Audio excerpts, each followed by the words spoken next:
Welcome to another amazing throwback interview from me. This is kind of a podcast that isn't a podcast, where I play you some of my favourite interviews over the years, and I also give you a little bit of a background and, a bit of insight into what was going on at that time, what we were chatting about, the relationships we had, but also give you a chance to listen to, a snapshot of this artist's career at that moment in time. Now, today we're going to get into one of my favourites, an artist called Black with a 6. Some people don't understand that it is pronounced Black, so I just want to reiterate, Black with a 6. So this is a very important interview because this artist, now I believe this interview is 2016 or 17, and this artist was actually someone who I was incredibly early on. Some might say I was even influential in kind of breaking him in the UK because I was definitely the first person to play him on UK radio. Now, Black at the time was affiliated with a couple of artists. Of course, many people listening to this who know Black is know who EarthGang and JID are.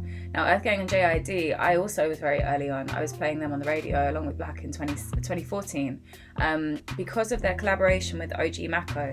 I'm sure many people will remember Bitch You Guessed It, which was a huge song around 2013, maybe even 2014. But that song, not only was I playing it a lot, but it also made me get kind of deeper into some of the more alternative Atlanta artists. At the time, just to give you a bit of context, it was very heavy in the trap scene. So you had artists like Future, you had artists like Young Thug, who were like huge at that time, obviously Rich Homie Quan. So these artists were like defining what the sound was in Atlanta. And all of a sudden you heard this kind of alternative, more like underground, more maybe conscious style of rap, which was coming out of the same city. And it just stood out to me amazingly because of that. So as much as I did love the trap scene, I'd traditionally come from a bit more of a place that was quite a conscious underground style of rap. So my appreciation for these guys was immense. So yeah, that's the backstory basically. Because of that, I actually was incredibly early on Black, and I was also someone that he actually appreciated at the time. So he was, grateful for the fact that I was playing him on UK radio. And because of that, the relationship that we had when he came to London was already established. So that's why, even though this interview is from the day we met for the first ever time, you'll already hear the relationship we had, and that made me trust in terms of what he was telling me. A lot of artists don't really enjoy interviews with strangers, so it makes sense when they are being interviewed by someone that they maybe have a bit of an awareness of. It makes sense why they often come across, a little bit more comfortable. So yeah, that is the context I'm going to give you for why this interview is our first meeting, but we are also slightly like BFFs. And it's also, I just think, a really great time in Black's career. This was at a point when he just had an intense, huge year that I think is kind of what made him the artist that we know and love today. So yeah, very, very special interview for me. Enjoy this one. And yeah, I definitely hope to be catching up with him soon. So I'll play you an updated one when that happens.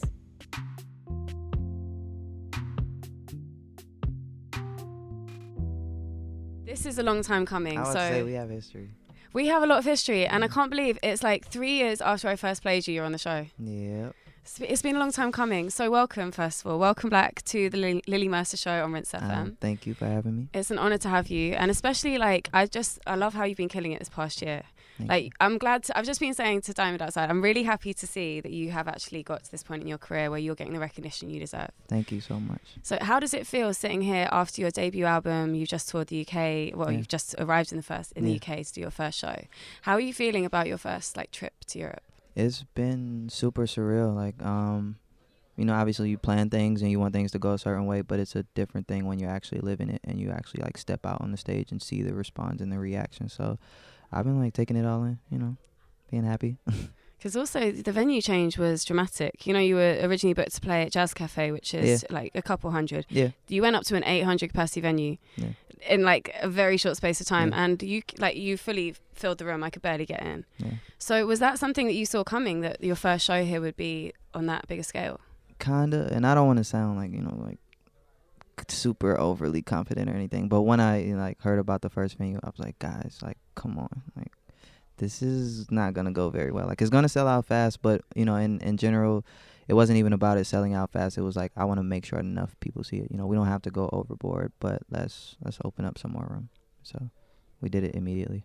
And it made sense. There's two people I've seen. In fact, I think there's only one person I've seen do that venue for their first show, and that was Kendrick Lamar. Hey, that's amazing company. Great sign, And I wanted to talk about your style. So I first played you in 2014. I believe it was Batman Smells with JID. Oh yeah. I still love that song, and I love that when the first time I played you, your style has changed very little. You still have that same, you embody the same sound that you first came with. Yeah.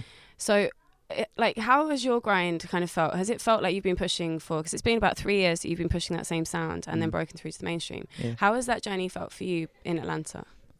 It's always been like just it felt progressive like the whole time, and it never strayed too far away from what I wanted to do. Like obviously like with the years and with the experience and with like hearing different things and watching what people respond to, it's just like, okay, maybe I can inject a little bit of this, or maybe I can switch this, or talk about that. And I think I just kept the core of what it was, and I made sure I included what was Atlanta but also what was just kind of popular across the boards, and made it my own, and people responded to it. So because that's what I love about your sound. It's like it is Atlanta, but it's like it's got that kind of, it goes against the trap scene. Yeah. And it embodies like so much like a wider sound. It's not R&B. It's not pop. It's not hip hop. It's like, it's genreless in a way. And I feel like, is your kind of experience of living in Baltimore for a bit in any way an inspiration to that? The fact that you sound slightly different from a lot of people around you. I would say not as much as like you would think, because I was in Baltimore for like a little bit, but I still obviously like I go back and forth, and I always love and and I am inspired by Baltimore. But I think it just kind of came from me being engulfed in just all kind of music in general. Like when I'm in Atlanta, I would never like be too deep into the Atlanta scene. Like I respect and love the Atlanta culture, but I would make sure that I was listening to other stuff. I would make sure, I was paying attention to other things and taking in, different influences. So like I would keep that, that familiar ATL vibe, but, also just make sure I had my own spin on it. I think that just kind of came from being to myself, That's true. And you can tell that you haven't listened to everyone that's making the kind of, the music that you aspired to make. You've been listening to the opposite and come up with your sounds, like a very defined sound. Yeah. But you do have some amazing peers you work with. Like obviously I first came across you because of the Spillage Village guys. Yeah. But even like your collaboration with Sid, like you got some amazing kind of collaborators. Yeah. So how do you kind of select who you want to work with? Is it something that just comes on from relationship, or do you actually reach out to people? Yeah. I kind of, it changes obviously like person to person, but more than anything, like if I meet somebody, and it's a connection, it's like we're gonna make music. I've never been in a position where it's like you have to ask for a collab, or like you need to blah blah blah. It's just like a mutual understanding. Like because even coming up, like when I didn't have any like notoriety or anything, like I still wouldn't be like, hey, how much for a collab? Just because I feel like if you meet somebody and you're supposed to work, you're gonna work. Like that's just kind of like a natural thing to me.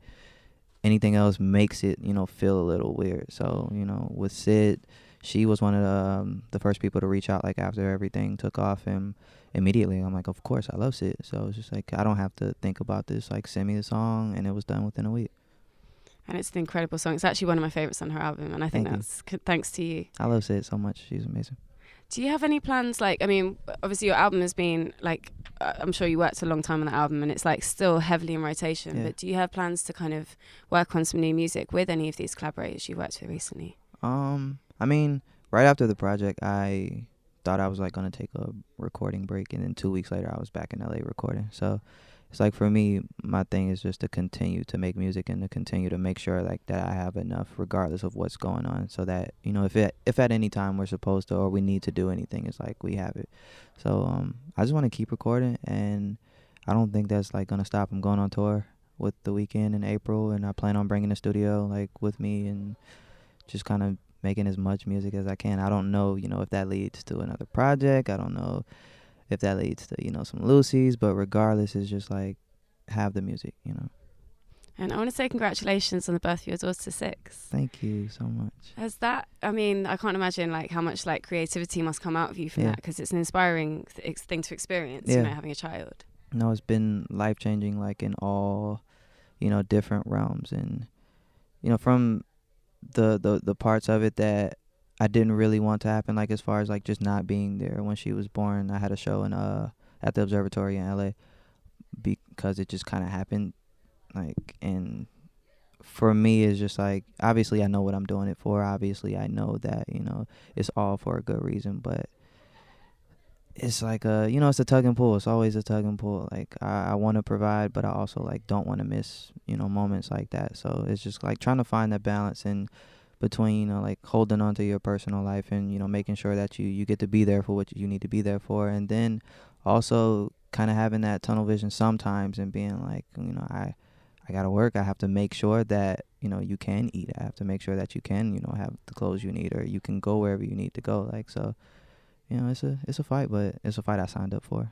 It's true. And that's the thing. I bet it's like, it's an inspiring fight, you know, Yeah, where you no, can look at her definitely. and be like, this is for you. Yeah, you no, know? I definitely, like, I was kicking before, but if, you know, if anything, this was the ultimate kick. Like, this is like, okay, now you have no excuse, or you have no reason to even feel like you can, you know, stop or, you know, fall back. It's just like you had that hunger before, and now it's just amplified. And I love how I'm sure your family and people knew that you were having a baby before, but I love how you actually announced it, like, you know, Yeah. officially on your album. Yeah. Did you get like a million calls? Yeah, and that's the crazy, because I'm so like just kind of to myself and reserved, and that, yeah, I would say like most people didn't know.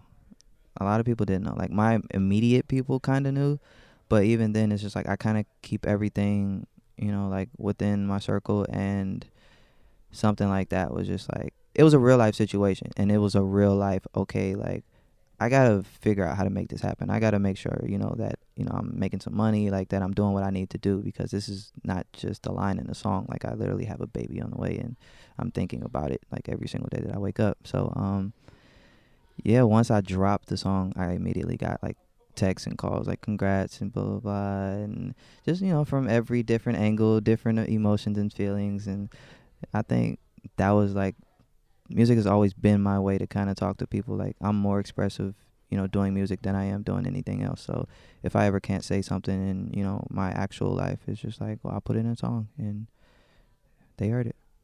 Also, like, all of your songs are about, it sounds like to me, they're all real experiences you've lived through. So, you know, to have something that big on in your life and not put it in a song would be crazy. Yeah. No, it's like everything is definitely like a personal experience, and it's all been direct. So I just like to deliver that always. And I mean, I love that her name is Six as well. Yeah. And I mean, what's the six aspect? Like, you know, like having it in your name as well. People are obviously going to ask you about this a lot. No, it's a constant situation. It's a constant conversation or debate. Like, and I kind of like it. So, I'm from the east side of Atlanta. That's Zone 6, and I took the 6 from that. Obviously, you get older, you apply it to different things. It comes with different meanings. Like the number's been around forever. Like before I was even on the east side, I'm born in the 6th month. I just would always look at the clock at 6 o'clock, just like little weird things that I pay attention to. And then I got like into numerology later, and I was like, the 6 obviously like represents who I am as a person, and they're just like people who want to take care of other people. And the number came from just multiple things. The color was what I was always wearing, and the color I felt like represented me as a person. It was just like, you know, kind of mysterious, but, you know, and it still had this kind of, you know, obviously power about it, but I don't know. I just felt like the color was who I was, and the number was who I was, and I combined them both, and you got black. I love how, like, I don't know, you don't seem as contrived. You got this incredible identity, you got incredible branding, but it doesn't seem really contrived. Like, even the way you explain that, it just is who you are. Yeah. And I think that comes through really strongly in your music. Yeah. Like, your album cover is the best album cover I've seen in at least a year. Like, I still love it. Thank you. And I wanted to ask, I mean, like the bear, I mean, shooting that. Yeah. Tell me a bit about shooting it. Were you scared for your life at any point? No, and I think with like the bear moniker, I kind of had in my head, like at some point you have to come face to face with a bear. Like it only makes sense. So I was like prepared for that moment, and like going into it, like we needed a bear for the video because that was just like the wow factor. And even with the cover, it's kind of like the same thing. Like I wanted to have that powerful image. I wanted to have something that grabbed people's eyes, but was still representative of who I was. I didn't want to, you know, have to stand in front of a car or like, you know, just like have on a ridiculous outfit or anything. It was just like, I want to do what I normally do. And I was just sitting how I would normally sit at the end of a bed, except to the side of me was, you know, me times like 20. And Bam Bam, yeah, 2 days on set, the first like 6 hours, he would just like walk in a room, look around, and everybody would get like really quiet because we're like waiting for him to walk inside fully. But the first 6 hours was him peeking his head in, and then he would just be like, nope. And we did that like the whole first day, and everybody just kind of held their breath. And it didn't work out the first day, but the next day we got like a hangar so he could just have just more space. And the next day was a breeze, like dope. I love that though. It's like they're so fragile and Yeah. and vulnerable at the same time as being these giant animals. Yeah, you know, no, and it definitely put everything like in perspective for me, because it's like here you have something that could clearly like tear up the whole entire set, but you know, when it would come to like a stare down with me, he would get uncomfortable, and I'm just like, that's kind of weird, but you know, in a sense, like I guess I get it, you know, I guess I get it. I loved your footage last night on like, so that's the first time I've seen you live. That Yeah. was just amazing. Yeah. Like having the footage of the bears like breaking into cars and stuff. Was that a fun like thing to research? No, Did you I actually mean, watch? and I think like with everything we do visually is like more than anything, you know, in relation to the cover too, it's just like we want to just give people something to look at and to have some kind of, you know, context in regards to. It's just like I can get up here and I could, you know, do a million dance moves that I wouldn't normally do on my own time, or I could just give you images and give you, you know, actual story, and I could like walk you through something where it's just like you feel and you understand what's going on. And you know, that kind of comes through with the videos and the footage and the music and the cover and everything. It's true. No, it's very symbolic as a whole, especially like seeing you live and the lights and everything. Yeah. It comes together well. Thank you. I wanted to ask about you battle rapping, because like that's something that, I mean, obviously battle rapping kind of hones you as an artist, and it's probably one of the toughest things to do as a musician. So how does that, because you know, you still have a rap quality to your music, but there's much more singing to it. So how did you go from battle rapping to finding your current, like the sound you're comfortable in now? Battle rap was like the core of, you know, like who I was, and it gave me all the tools I needed to be able to make songs today, because like back then it was about how much you could say. And I think I took that and just scaled it down to how can you portray and give that same, you know, feeling, but with less words, you know, or with a different way of saying it. So it gave me all the tools that I needed to be able to make songs, you know, because I didn't want to fall into that fight of, okay, like he's a great battle rapper, but can he make a song? And as much as I love battle rap, it was just like I want to be, you know, like an artist. I want to be a musician. I want to be able to do, you know, different things, and I don't ever want to be boxed in to just, you know, being one thing. So I took what I learned from that and I applied it to the rest of my music, and it paid off. Do you ever have incidents where people like, you know, take you as like a singer, songwriter, and then suddenly you're just like, I can still kill you in a rap battle? Oh, and that's like what I tried, like I tried to hint at it a little bit on the project, where it's just like, obviously I love vocals, I love singing, but at any time, like if the drums come in, like I can switch, you know, like I can always switch, and no matter what, I kind of feel like that's a great wild card to have, like to be able to do vocals and sing, and then, you know, switch it up and come through with what people want sometimes, bars. It's true. And I think, I mean, Zone 6 is like, that seems to be from a listener's perspective, or a British listener. That's where most of the rappers in Atlanta seem to be from. Yeah. Or at least some of the scariest, you know? So you've got like a huge like culture. I mean, it must be quite a competitive scene to break through in as well. So I guess to have that angle, like it kind of, it's that double-edged sword where you can actually, you know, compete with all these people around you that are already incredibly talented. Yeah, no, that's the beauty of, you know, where I'm from, and the beauty of Atlanta in general is like it's so much different, you know, things going on at once, so many different sounds, and I wanted to make something that was familiar and, you know, that felt like it could still live within that realm, but for people to actually listen to it and be like, okay, but, you know, he's actually talking about, you know, something else, you know, so he's not flipping bricks, and he's not shooting anybody, and he's not, you know, like, you know, portraying this lifestyle that, you know, most people can't even relate to. He's talking about real life problems, he's talking about relationships, he's talking about, you know, battling himself and having self-awareness, and like I feel like it was something that was missing, so I was just glad to provide it. I think that's what's so interesting to me about Atlanta, because it's like kind of, it's got the best of everything. It's like the best of both worlds on every side. And even like the fact that I think the, you know, like the hipster scene, or even this kind of a hippie side of music in Atlanta that seems to live completely happily with the trap and violent scenes. Definitely. And even like there's a very, you know, there's a huge gay scene or gay culture there, which doesn't seem to be at threat from, you know, the rap scene. Yeah. So it seems to me like an amazing place to kind of thrive musically. Yeah, and I think in general just to live, honestly, like Atlanta has so many different sides and towns, and, you know, like just different vibes. It's like you can pick whatever area or whatever vibe you want to be in, and you can still be 15 minutes away from like everybody in one area. So it's just like, if I want silence, I just kind of go 15 minutes to the east, or I go, you know, 15 minutes north, or whatever the case may be. It's so many different sounds and personalities and like things going on in Atlanta, and I think it's just an inviting city, and regardless of what you like, you know, there's a place for everybody